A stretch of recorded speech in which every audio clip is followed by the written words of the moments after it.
Hola a todos, muy buenas tardes y bienvenidos a Contratapas Podcast. Hoy estoy con Florencia Puddington y mi nombre es Yamik Zuluaga y seguimos con el ciclo de no ficción, ¿no? Que se ha hecho un poco largo, han sido libros muy densos emocionalmente, muy interesantes, pero también trágicos, ¿no? Hemos tenido la tragedia como imperativo.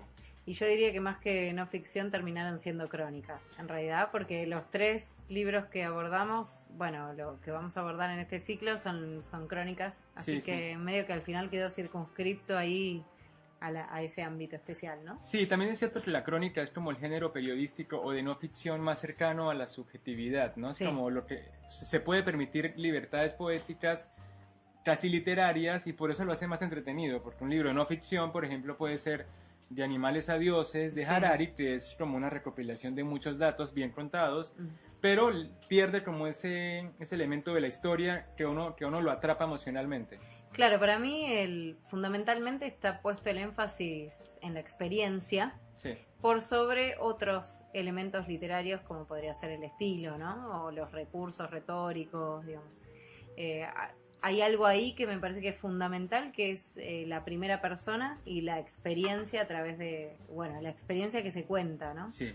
Y bueno, la experiencia en primera persona nos cae con este tercer libro, que es la propuesta de Flor para este ciclo, que es Hasta que puedas quererte solo, de Pablo Ramos. Es un argentino, que bueno, lo que tenemos en este libro es un intento de autobiografía estructurada en una forma de crónicas, ¿no? Bueno, es que en realidad es un libro como, no llega a ser como una híbrido. autobiografía, claro, pero sí hay mucho de la... Acá creo que de los tres libros que nos tocaron en esta serie, este es el más personal. Sí. Porque los otros son testimonios, o bueno, se llega a una experiencia, pero intermediada por otras personas. Sí, es un periodista recopilando, claro. acá es el sujeto que vive la tragedia, experimentándolo de primera persona, ¿no? Sí. Pablo Ramos es un escritor argentino que además se hizo medio que se adueñó del tema, del tema de las adicciones, y todas sus historias, o bueno, la mayoría de sus experiencias tienen que ver con eso, con las adicciones al alcohol y a las drogas, a distintas sustancias en realidad.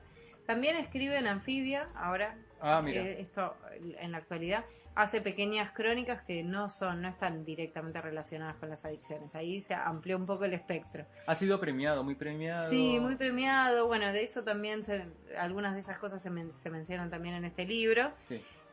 Y además arrancó de grande. Mira, sus primeros libros fueron ya... Bueno, es muy común, ¿no? Entre los escritores, como que...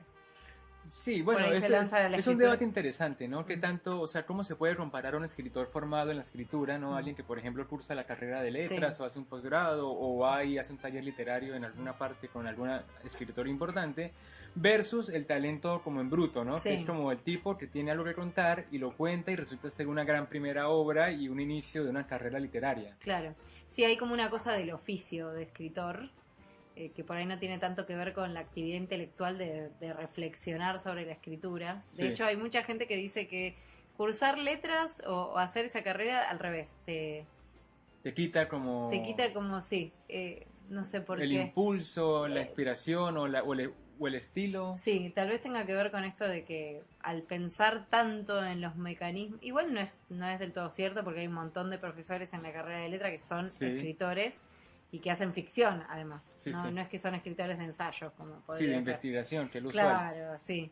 Pero bueno, está esta idea, no sé, es un mito, que si estudias mucho como que te intelectualizás tanto que pierde un poco, la magia esa de las imágenes y las metáforas, ¿no? Sí, y además se me ocurre que uno cuando estudia literatura lo que le pasa es que está a merced de los grandes maestros de la escritura, ¿no? Uno estudia la obra completa, no sé, de Hemingway y de los rusos y de los franceses, entonces uno empieza a creer o a desmerecer de su propia literatura, ¿no? Dice, uno nunca va a escribir, ¿no? O sea, no sé, un Moby Dick, ¿no? Por mucho que lo intente, o sea, no me da. Y eso es de pronto algo que también coarta esa libertad que permite la escritura, ¿no? No escribir por tener un buen libro, sino escribir como terapia o como hobby o como como una actividad esencial para la vida, ¿no? Justo escuchaba una entrevista de Barico. Ay, nos fuimos a un tema libre, pero bueno, sí, pero ya retomamos con el libro, sí. Una entrevista de Barico de hace muy poquito que decía que para escribir también hay que un poco creérsela, sentir como que eso que vos querés escribir no está, no existe y que vos querés hacer ese libro que falta. Sí, por supuesto. Y un poco de eso hay, ¿no? Un poco del ego y del ego de la juventud que te hace como sí. tirarte a la pileta. Sí. Pero bueno, supongo que también la escritura tiene esa otra función de curar, que es un poco lo que aparece en estas crónicas de Ramos, ¿no? Sí, sí, el libro, como tú lo decías, trata de su adicción a las drogas y al alcohol y cómo fue el proceso de pronto no de salir de ahí porque hay mucha recaída y como es una cosa muy larga como para poder sintetizarla en un libro, pero sí nos cuenta lo que le sirvió a él para salir de ahí, las personas sobre todo que estuvieron a su lado y otros adictos o enfermos que él vivió destrozarse incluso hasta la muerte, ¿no? Sí, que muchos eran amigos de él, otros los conoció en esas terapias o en esos grupos. Sí, hay como una reivindicación. A mí lo que más me llamó la atención, lo primero que me despertó este libro es la sensación de ese mundo aparte, como entrar en un mundo en el que soy un extranjero, ¿viste? Sí. Pero que es de tu propia ciudad o de tu propia realidad. Me llamó mucho la atención porque la verdad que no tengo contacto directo con gente que tenga este tipo de problemas. Sí. No que yo sepa, por lo menos. Y me pareció eso, como esa sensación de wow, esto está pasando, o estas cosas pasan tan cerca, o en la misma ciudad, en el mismo barrio también a veces. Por supuesto, sí. Y qué tan lejos, ¿no? ¿Te parece? La experiencia es tan distinta de la percepción de la vida y de la realidad, es completamente diferente, ¿no? Es gente muy desgraciada todo. Sí, y también algo que yo noté mucho en el libro es como la evidencia de la lucha. Porque uno usualmente tiende a juzgar como al borracho, como borracho, que es una cuestión muy generalizada, muy estereotipada, pero eso no implica que la persona esté en una gran lucha por controlarse o por entender que lo que hace de forma un poco automática o involuntaria le está dañando la vida de manera esencial y estructural, ¿no?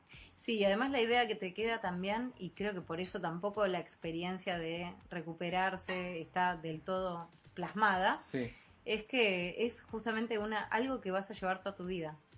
Como que nunca vas a poder dejar, o sea, siempre decís tanto tiempo sobrio, ¿no? O tanto tiempo sin consumir, pero nunca es ya no soy... Sí, es una enfermedad que no se cura, que siempre se puede tratar y siempre se puede caer en el riesgo de volver a empezar, que ¿no? es algo que se dice mucho, pero que me parece que quedó más evidente, se me hizo más evidente en este libro por ahí, porque él insiste bastante en las dificultades que tuvo y en que nunca pudo, bueno, de que siempre termina recayendo. Sí, también es cierto que es un tema muy tocado por las películas, por las series, por otros libros, es decir, esta cuestión de salir de la adicción, no sé si muy de ahora, porque siempre existió, ¿no? Las personas adictas a alguna sustancia, pero esta confesión del proceso y del problema, eso de que el primer paso es confesar, ¿no? Que tienes un problema, ha sido usado ya de manera tan abrumadora por tantas formas diferentes. ¿Te pareció gastado me pareció que yo no encontré lugares comunes porque la prosa es muy propia de Ramos. Sí, es muy particular, ¿no? sí. Pero el abordaje conceptual sí es el que habitualmente uno puede encontrar, ¿no? Que es la persona que quiere salir, pero entonces en un momento está en una reunión y tiene muchos problemas y se toma un trago porque es la única forma de poder desahogarse y bueno, ahí renueva otra vez el vicio o el que está entre llevo un año sobrio y tengo al frente una cerveza, bueno, eso me parece que se repite mucho como esa cena, ¿no? Ese tipo de cena, la familia, entonces la familia te desprecia o te dice tienes que acabar con esto, bueno, todas esas cosas se tratan mucho de otras formas artísticas. Claro, y lo sentiste medio repe. Lo sentí que no era tan ajeno. En todo caso, su experiencia por la posibilidad de los detalles en la literatura me parece muy valioso, pero no se va a encontrar nadie con una cosa diferente al proceso estandarizado de todo adicto que quiere salir de la adicción. No, yo en cambio sí lo sentí como más personal o como un abordaje más, no sé si es más real o distinto del que siempre. Me llamaron la atención muchas cosas del comportamiento de él en esas crónicas, como por ejemplo esos cambios de humor tan repentinos que tiene todo el tiempo. Me parece que eso nunca había prestado atención. Siempre lo ves al borracho o al drogadicto drogado y tirado y destruido, ¿no? Pero no esa cosa de, por ejemplo, no sé, a un amigo le dije que le ofrecí un favor y después me puso muy de mal humor, ¿no? Cuando cuenta ese episodio, como esos cambios los cambios anímicos deben tener mucho que ver con los cambios químicos adentro de la cabeza. Bueno, esto es como una inestabilidad así generalizada, emocional, ¿no? Sí, constante, ¿no? Y además también me parece que muestra la adicción desde la fragilidad de esos individuos y cómo antes de la adicción ya era gente rota, ¿no? Incluso él, como emocionalmente estaban propensos a caer en cualquier cosa que les alivianara atravesar la vida, ¿no? Sí, la experiencia de vida. Además, la experiencia específica de Ramos, lo que hace de pronto el libro mucho más profundo es que él toca muchos fondos, no solamente con la adicción, sino que en un momento, por ejemplo, tiene una hija y luego no puede verla, es decir, hay un tema ahí con la familia, luego, por ejemplo, está cuando pierde el trabajo, y entonces además de alcohólico también se encuentra pobre, ¿no? Pero pobre sin un ingreso, sin nadie que le dé dinero, entonces se va a vivir. O sea, ya es muy extremo. Claro, y después entonces tiene el problema con su hermano, que también es adicto y casi llega a punto de morirse y luego se muere, es decir, tiene como muchas bajadas muy hondas emocionales. Sí, es muy tocar fondo todo el tiempo. Y volver medio a salir, pero no lo suficiente para no volver a caer en el próximo capítulo. Porque también es cierto que más allá de la lucha por salir de la adicción, el libro lo que me parece es como un homenaje, ¿no? A 12 personas, porque el libro está estructurado en 12 capítulos, a 12 personas que vivieron con él la adicción desde cierto ángulo y recordarlas como desde la realidad, ¿no? Sí, y valorarlas desde la humildad el entendimiento, la comprensión. Sí, de entender o de tratar de sacarlas de ese estereotipo justamente del borracho o el adicto, ¿no? Tratar de rescatar esos momentos buenos que tuvieron estas personas aún siendo adictos o siendo, no sé. Sí, bueno, entonces para empezar un poco, antes de leer un poquito del libro, vamos a contar un poquito la estructura en qué correcto. consiste. Bueno, él encuadra estas crónicas, que son 12, en la recuperación o el trabajo de recuperación, digamos. Específicamente el modelo para salir de la adicción, ¿no? Los 12 pasos famosos. Los famosos 12 pasos, entonces lo que él va a hacer es proponer una crónica o asociar una crónica con cada uno de esos pasos que se proponen en esos grupos que son Alcohólicos Anónimos y Narcóticos Anónimos. Que al principio es como una cosa original, ¿no? El sentido de adaptar su índice a una estructura ya hecha y famosa y súper regularizada en el mundo. Claro, sí, porque además obviamente la crónica va a tener algo que ver con lo que se pide que haga el adicto en ese paso, ¿no? Sí, correcto. Bien, bueno, y así va presentando a distintos personajes. A veces él es protagonista de sus crónicas y otras veces es él acompañando o siendo testigo digamos, del proceso ajeno, de otra persona cercana o no. Exactamente. Entonces, para empezar, podemos leer un poquito del libro y así los ponemos un poco en contexto del estilo de Ramos en Hasta que puedas quererte solo.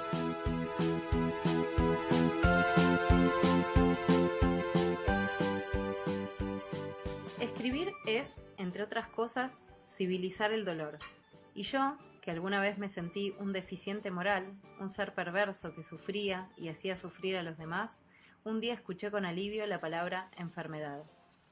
Que tenía una enfermedad es lo que escuché, y que la enfermedad podía tratarse y que el consumo compulsivo podía parar.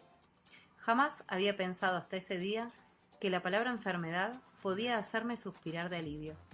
Y escuché durante horas y en silencio a esos compañeros que hablaban de 3, 4, 5, 10, 15 años sin drogas ni alcohol. ¿Años sin drogas ni alcohol? La vida sin drogas ni alcohol es imposible, aburrida, sin sentido. Mejor morir, mejor seguir igual, mejor sufrir que disfrutar de la vida sin drogas ni alcohol. ¿Cómo es eso?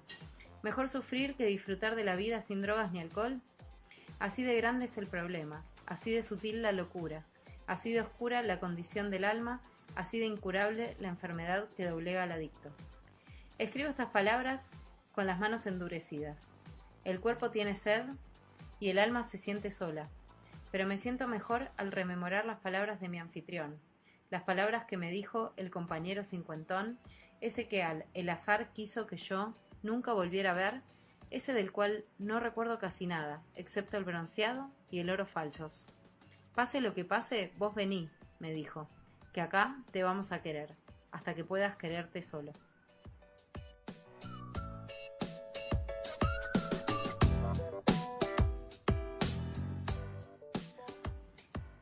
Bueno, así comienza el primer paso, ¿no? El primer capítulo, que se ponen en un punto, bueno, la prosa es muy sencilla, es muy fácil de entender, eso es un logro muy que uno agradece mucho por la complejidad dramática del contenido, ¿no? Para mí, bueno, es la particularidad también de la crónica que mencionábamos antes, ¿no? Privilegiar la experiencia y proponer un estilo más bien sencillo, ¿no? Casi periodístico. Igual acá la estructura para mí, bueno, obviamente están los pasos, que son esos 12 pasos, que son los pasos por los que atraviesa un adicto en recuperación y sobre lo cual se insiste en esos grupos de apoyo. No sé exactamente en qué serán, pero seguramente es de lo que hablan en todas esas encuentros. Reuniones, claro.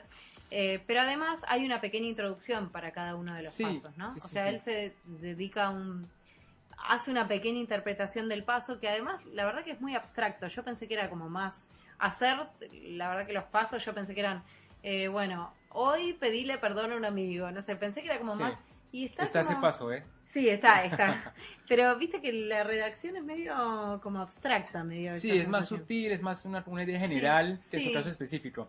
Igual lo que sí se ve, por ejemplo, es que él escribe el paso, luego explica en qué consiste el paso, pero no solo explica el paso, también... presenta la historia. Exacto, presenta la historia y él se ubica en ese paso, ¿no? Sí. Como claro, es como una evolución, pero no anacrónica, porque de pronto hay capítulos, o sea, pasos posteriores cuya crónica está ubicada antes que la anterior, ¿no? Que el anterior capítulo. Sí, en realidad, claro, son experiencias que le hacen acordar o que él asocia de alguna manera con lo que ese paso pide a la Claro, adicto, le pide, ¿no? por supuesto. O sea, pedir perdón o no sé, o conectarte creer en un ser superior. Sí. Y esa es la otra, ¿no? Que también debatíamos un poco antes del programa, cómo la presencia como de la divinidad es muy importante no solo para el proceso de recuperación, sino para Pablo en específico. Sí. Porque él se la pasa explicando, bueno, porque esa es la otra cuestión de la que hablaremos un poco después, y es todas las marcas del proceso de escritura que tiene en el libro, ¿no? Él siempre escribe, bueno, este personaje también está en mi libro X, pero acá lo digo de manera real, ese es su verdadero nombre. Pero él conecta como, su obra con las obras anteriores. Con respecto a la divinidad que mencionabas antes, correcto. Él asume que el adicto también es un poco, se siente omnipotente, o por lo menos eso es lo que plantea, y que la necesidad de construir un Dios tiene que ver con pensar en alguien superior a la humanidad, porque ya él, o los adictos en realidad, de acuerdo a su punto de vista por lo menos, perdón si ofende a alguien, pero como que él plantea que ya se sienten mejor que el resto de los humanos. Entonces no le puede venir un humano a decir, bueno, deja de consumir que te hace mal. Sí, porque el juicio en todo caso jode, ¿no? O sea, a nadie le gusta que le vengan a decir lo que para uno está o no está bien, y claramente para un adicto su adicción es lo más importante en su vida. Entonces venir a cuestionarle eso es como desestructurarle toda su organización existencial. Claro, porque no es nada más cuestionarle la adicción, sino el daño que provoca en otros. Claro, al mismo, el riesgo de muerte y demás. Y bueno, entrando a la divinidad, claro, tenemos el paso 2 que dice, ¿no? Llegamos a creer que un poder superior a nosotros mismos podía devolvernos el sano juicio. Pero de lo que se cuida Ramos en el libro es que no se asocie esta idea de poder superior con el Dios católico evangelista usual, ¿no? Típico, ¿no? Claro, correcto. El que escuchamos en las voces de todos los adictos recuperados en los colectivos. Sí, y se gasta muchísimo tiempo, me parecía a veces que era un exceso de palabras, tratar de explicar ese punto, que no está hablando de Dios, sino de cualquier cosa que creamos superiores a la mortalidad, como tú explicabas antes. Porque imagino que tenía miedo a ser vinculado con un... de esta gente que bueno que repite, ¿no? Y que además repite el mismo speech, porque uno siente que ya lo escuchó 1000 veces cuando escuchamos a una de estas personas que venden por ahí o que piden colaboración en los colectivos. Sí, yo creo que ahí entra su ego para mí, ¿no? Supuesto, como esa cosa de, bueno, yo soy un intelectual en el fondo. Sí. No solo soy un adicto o no. O sea, que este paso no me defina, ¿ves? Sí, claro. Que es una cosa que en todo caso puede ser contradictoria, porque si bien en su base personal, que es lo que intenta el libro, ser una cosa personalísima, él se cuida de no estar vinculado a ninguna secta o a ninguna religión en específico.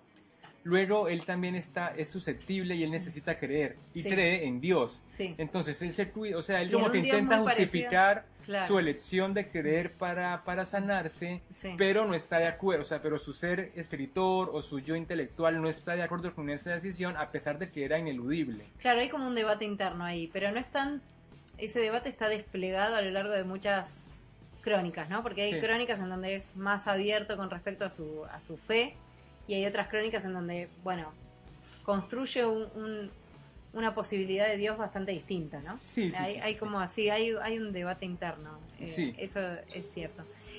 Bueno, otro de los aspectos muy lindos que yo quería tocar antes de olvidarlo en realidad es la construcción de los personajes. Cada personaje es una maravilla, a cada personaje le otorga un lenguaje específico, una manera de presentarlo específica, y bueno, detalla mucho el afecto, ¿no?, que siente por cada uno de los personajes, porque elegir a 12 tipos que pasaron problemas, que estaban mal y que incluso murieron, tuvo que haber sido una decisión difícil para cualquier escritor. O sea, él se juntaba como adicto con otros adictos que un poco le ayudaran a compartir su adicción. Pero elegir a 12 específicamente es una decisión delicada, en principio por el riesgo de ofender, ¿no? O de mostrar la vida del otro como una cosa miserable.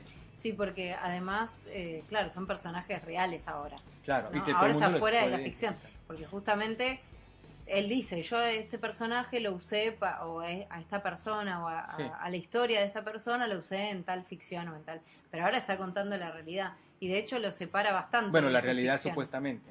Bueno, sí, siempre podemos pensar que incluso acá... Incluso la confesión de verdad es un artilugio, puede ser, ¿no? Sí, totalmente. Aunque el libro se muestra como honestísimo, ¿no? Sí.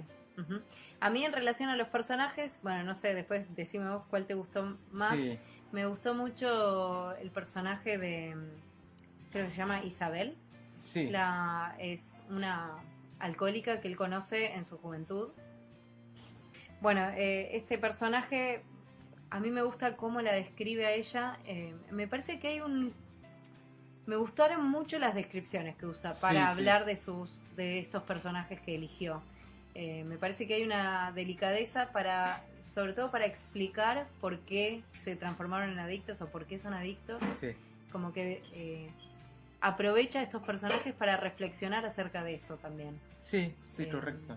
Además esa lección es muy amplia, porque por ejemplo va desde una mujer en Berlín que es alcohólica, porque hay como una cuestión muy divertida que él lo explica a través de las anécdotas, y es como un alcohólico reconoce a otro alcohólico, ¿no? Es como una cuestión que es un código que solo comparten ellos, entonces él sabía rápidamente a quién pedirle alcohol, por ejemplo, o quién vendía droga, o es como una cuestión como un micronicho, ¿no? Sí.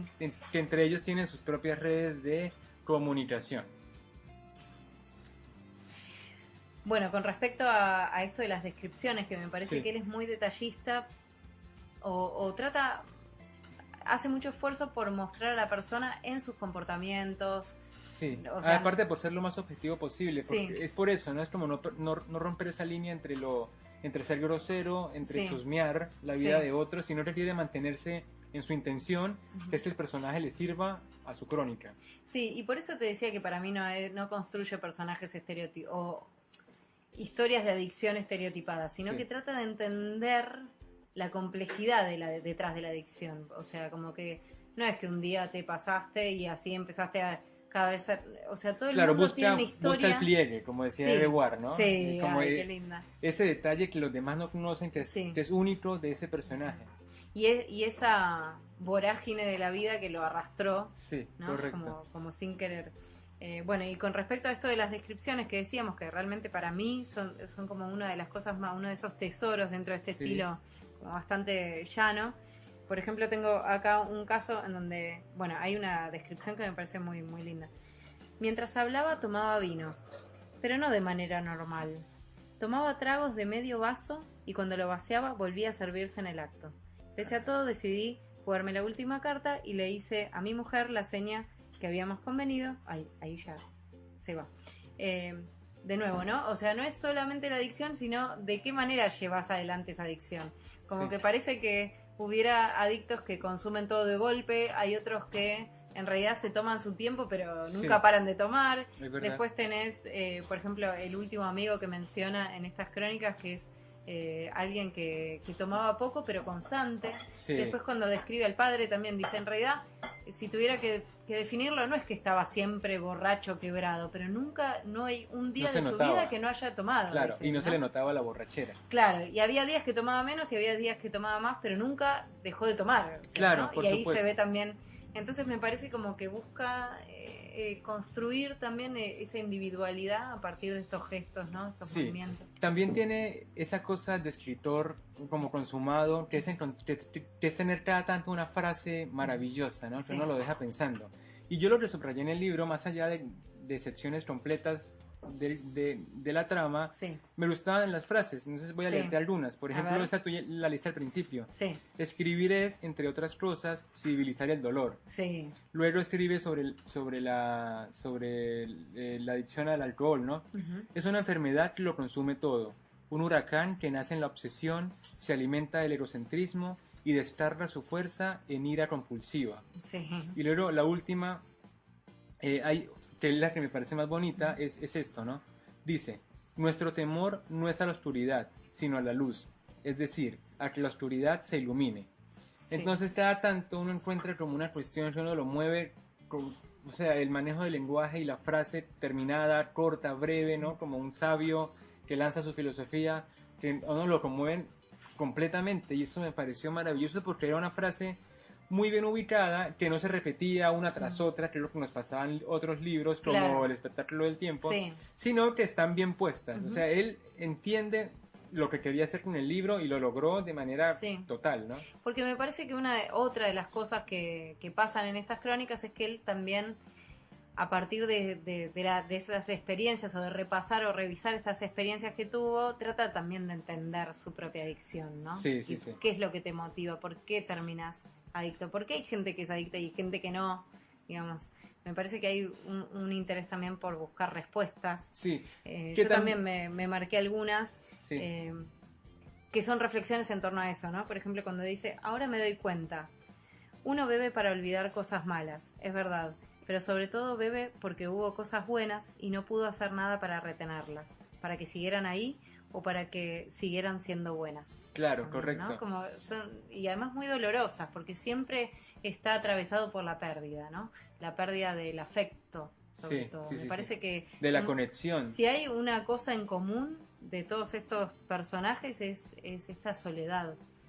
Soledad afectiva. Por ahí están con gente, pero que se sienten solos emocionalmente.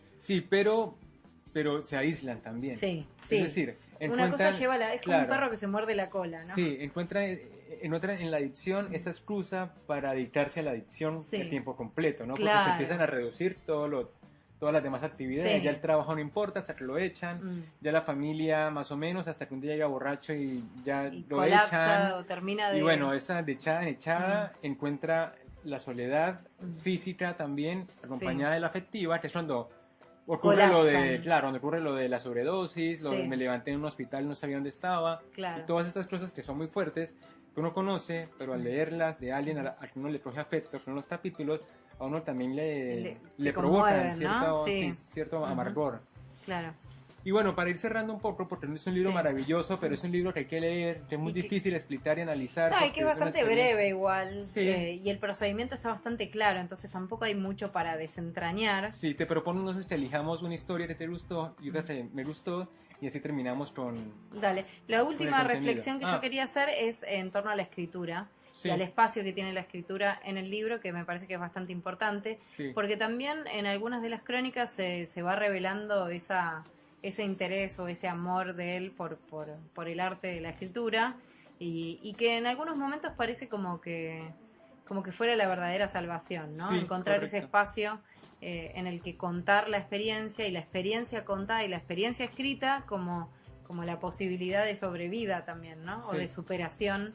Que en muchos casos aparece, ¿no? Gente que le dice, ¿por qué no lo escribís? O gente que le dice que tiene una beta de artista, ¿no? Que tiene que desarrollar más eso. Que lo impulsa un poco. Sí. Y antes de las historias se me ocurrió ahora algo, que yo tomé este libro de manera muy de pronto reflexiva en cuanto a su parecido con El desbarrancadero de Fernando Vallejo. Mira, no lo leí.